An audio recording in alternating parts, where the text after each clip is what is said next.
میخوام راجع به ریزش مو و مشکلات مو باتون صحبت کنم و یه سری داروها رو بهتون معرفی کنم. قرصایی که میخوام بهتون معرفی کنم و توی کپشن مینویسم، همینطور راجع به طرز استفادهشون و توضیحات اضافه رو بازم توی ویدیو میدم تا جایی که ویدیو خسته کننده نباشه.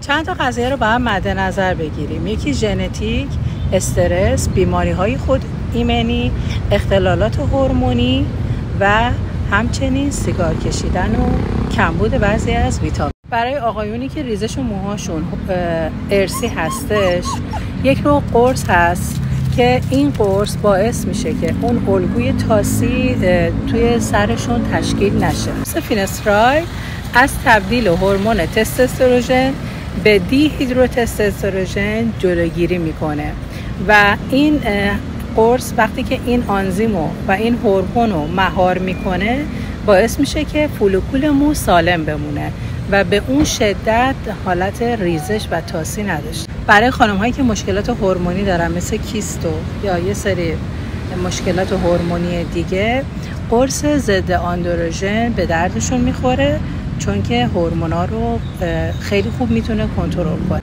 برای خانمایی که بعد از زایمانشون ریزش مو میگیرن، قرص پیل فود که هورمونای بدن رو کنترل میکنه و باعث میشه که اون منابع اصلی به فولیکول مو برسه.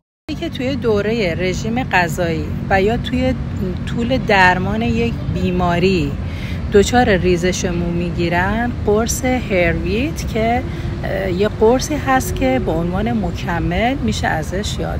برای درمان سفیدی مو، قرص ملانکور و قرص اکوفن بهترین قرصایی هستن که تا الان نتیجه داده شده. منتها اینو توجه داشته باشین که هیچ درمانی فقط به صورت خوردن و از طریق دارو جوابگو نیست. 2 راه حل دیگه هم هست که اونو براتون توی کپشن می‌نویسم. همچنین برای کسایی که موهای خشک و دمجی دارن یا موی بی حالتی دارن، مویی دارن که تاره، کدره، برای اونا هم این قرصا فوق‌العاده هستش. باز من 3 تا 4 تا از نمونه قرصایی که میدونم در دسترس هست و میتونید به راحتی تهیه کنید و توی کپشن براتون مینویسم و به علاوه یه سری راهکارهای دیگه.